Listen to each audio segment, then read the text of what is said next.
Hello and welcome, fellow engaged and thoughtful learners. Today, we are talking about Chapter 4 of Against the Grain by James C. Scott. Oh yeah! And it's about the agroecology of the early state.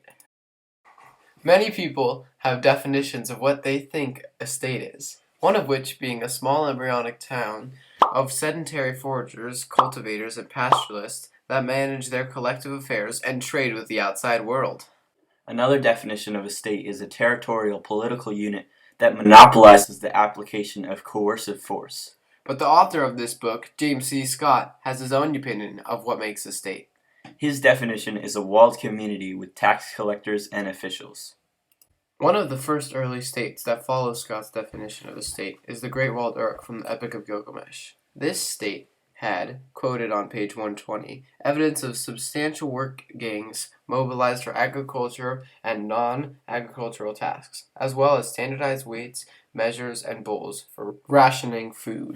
Scott states that the state would be impossible to work without an alluvium or some kind of irrigation. But just because a state has an alluvium, that doesn't mean a state is guaranteed to be successful. This concept is known as elective affinity. At around 3500 to 2500 BCE, climate change was affecting waterways and caused the rivers to shrink. So, early state groups gathered around the areas where there was water, and thus large settlements were more likely to appear. But despite, in general, the state being viewed as such a great thing, interregna, meaning a period of time where there was no government, meaning a state had collapsed, was more common than the so-called regna. To add to the already existing fragility of the state based solely on agriculture, taxes, which were more likely greater than a fifth of the yield, made it so that already struggling farmers would have to support elite classes as well. And now we're moving on to the agrogeography of the state. But what was actually in a state, and what did a state need? Because travel during this time was not very efficient at all, the state wanted to be as compact as possible, and thus people and fields needed to be very concentrated. Water was very important because it gave people the ability to travel farther more easily. You could take much more cargo much further due to the lowered friction of water travel. It was said that the Romans would rather travel across the Mediterranean by boat than more than 100 miles on land. Also, water gave them ability to drink, so they wouldn't die of thirst. Also, water was very important for the irrigation of land. Despite the state having all of this agriculture, they couldn't survive on their own, or they would die. Instead, they needed to trade to get timber, firewood, leather, obsidian, copper, tin, gold, and silver, and also honey. In exchange, they would give pottery, cloth, grain, and artisanal products. And that concludes the chapter. Just joking. We meant the section. Section 3. Grains make states. All early major states are grain states, which are wheat, barley, and millet in the case of the Yellow River. Later, rice was introduced as a main crop along with maize and potatoes in the so-called New World.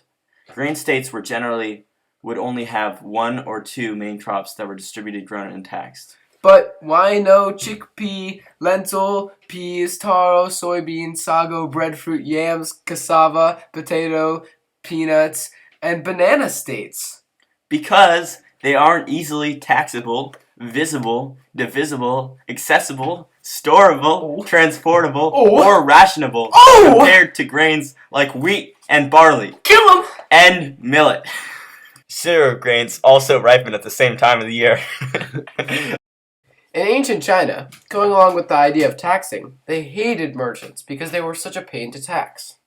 Also, talk about being annoying to tax. Hunter-gatherers were dicks to tax because they moved. Because of this, the state thought of non-state people as barbaric barbarians. The next section is called Walls Make States. Walls Make States talks about how not only were walls used to keep out quote-unquote barbarians, but to keep the people of the state inside. The next section is Writing Makes States. Writing was important for keeping records of the state's population and for taxing the people. Because of this, peasants often burned down record buildings so that they wouldn't be taxed.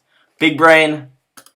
Priests, strongmen, and local chiefs made up power structures in which they were at the top. Along with this, cultivators, artisans, traders, and laborers were repurposed to being soldiers and set to fight, fight, fight, fight, fight. Writing was first created for taxes and accounts of land, crop yields, receipts, work orders, labor dues, and livestock. And it wasn't used for other things such as writing stories until a millennium after it was invented. The Qin dynasty of China wrote down all of its information of all of its resources so it would be able to tax. The Qin dynasty's writing made sense on a universal scale because it was relatively simple and was not tied down by a particular language. The Qin also did surveys on land so that they would know how much to expect from farmers so that they could accurately tax. But the best part, the Qin dynasty only lasted 15 years! Lame! XD, Dark Ages of Greece, in periods of interregna, writing was mostly lost, and stories such as the Odyssey were only kept alive by oral storytelling. Current Greek writing is much different than it is because of this. That concludes Chapter 4 of Against the Grain. Yeah, we did it! Woo! Yeah. And that concludes the video. Thanks for watching, Thanks guys. for watching. Come back to Please subscribe. To like, comment, smash the like button. All early major states are grain states, which are wheat, barley, and millet in the case of the Yellow River. Later, rice, maize, and potatoes, which were in the New World, were introduced. Grains had only one or two grains. Grains had only one or two. We gotta rewrite this. It's not good. Stop.